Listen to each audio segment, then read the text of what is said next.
Visakha juvenile home దగ్గర మరోసారి బాలికలు ఆందోళన చేస్తున్నారు. వేధింపులకు పాల్పడుతున్నారంటూ గోడపైకెక్కి నిరసన వ్యక్తం చేస్తున్నారు. హోంమంత్రి ఆదేశాలతో విచారణ చేపట్టింది చైల్డ్ రైట్స్ కమిషన్. కమిటీ ఆదేశాలతోనే బాలికలపై నిర్ణయం తీసుకుంటామంటున్నారు సూపరింటెండెంట్. విశాఖ జువెనైల్ బాలికల ఆందోళన కలకలం రేపుతోంది. ఈ ఘటనపై ఏపీ హోంమంత్రి అనిత స్పందించారు. సిపి కలెక్టర్తో ఫోన్లో మాట్లాడారు. బాలికలతో మాట్లాడి వివరాలు తెలుసుకోవాలని ఆదేశించారు. ఆమె విచారణ చేపట్టి సమగ్ర నివేదిక ఇవ్వాలని సూచించారు. హోంమంత్రి ఆదేశాలతో రంగంలోకి దిగింది చైల్డ్ వెల్ఫేర్ కమిటీ. అధికారులు, పోలీసులు ఈ ఘటనపై విచారణ చేస్తున్నారు.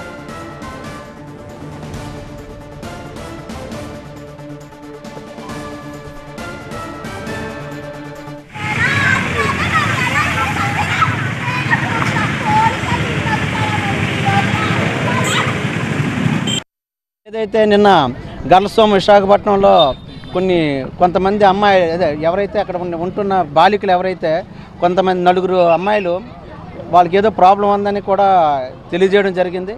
అది కూడా మీడియా దృష్టికి అలాగే అందరి దృష్టికి తీసుకురావడం జరిగింది. అసలు ఏం జరిగింది ఏంటంటే మా కమిషన్ దృష్టికి నేను సాయంత్రం కూడా రావడం జరిగింది. మేము మా కమిషన్, ఆంధ్రప్రదేశ్ రాష్ట్ర బాలికల కమిషన్, అలాగే చైల్డ్ వెల్ఫేర్ కమిటీ వాళ్ళు, అలాగే సంబంధిత అధికారులు కూడా ఇక్కడ రావడం జరిగింది. వాళ్ళతో మాట్లాడదాం, పిల్లలతో అసలు ఏం జరిగింది, ఎందుకు మీరు అలర్ట్ చేస్తున్నారని అడగదాం అనుకుంటే వాళ్ళ అవకాశం కూడా ఇవ్వట్లేదు. వచ్చిన పోలీసు అధికారుల మీద కానీ అలాగే మా మీద కూడా దాడి చేయడం జరుగుతుంది. ఆ దాడికి గల కారణాలు ఏంటని చూస్తున్నాయి. జువెనైల్ హోమ్ లో అంతా బానే ఉందని, నలుగురు బాలికల పరిస్థితి మాత్రమే భిన్నంగా ఉందన్నారు juvenile home superintendent Sunitha. Child welfare committee ఆదేశాలతోనే కేర్ అండ్ ప్రొటెక్షన్ చేస్తామని చెప్పారు.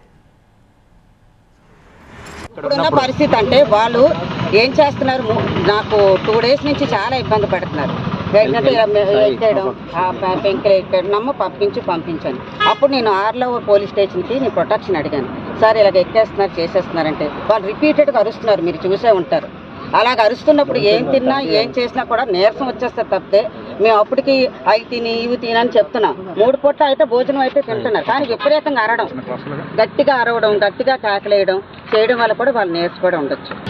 ట్యాబ్లెట్, ఎందుకంటే రోజు మార్నింగ్, మధ్యాహ్నం, ఈవినింగ్ ట్యాబ్లెట్స్ ఉంటాయి వీళ్ళు. ఆ ట్యాబ్లెట్ వేసుకుంటేనే వాళ్ళు స్లీప్కి వెళ్తారు. అది ట్రీట్మెంట్ స్టార్ట్ అవుతుంది. మనం అడుగుతాం, అమ్మ ట్యాబ్లెట్ వేసుకుంటే నేను వేసుకోను. అప్పుడు మనం ఏం చేస్తాం, ఎందులో అమ్మ ఎలాగని వేసుకోవాలి, అన్నం తినాలి అంటే ఇప్పుడు ట్యాబ్లెట్ వేసుకుంటే కానీ అన్నం తింటే కానీ ట్యాబ్లెట్ వేయడం ఆ అన్నం తిన్నంటారు. అంటే వాళ్ళ మానసిక పరిస్థితి తిన్నాం అంటారు. అప్పుడు మనం ఏం చెప్తాం, అమ్మ కొంచెం తినకపోతే ఎలాగమ్మా చేయడమ్మా అని అంటే అది బలవంతం అంటే మనం నేను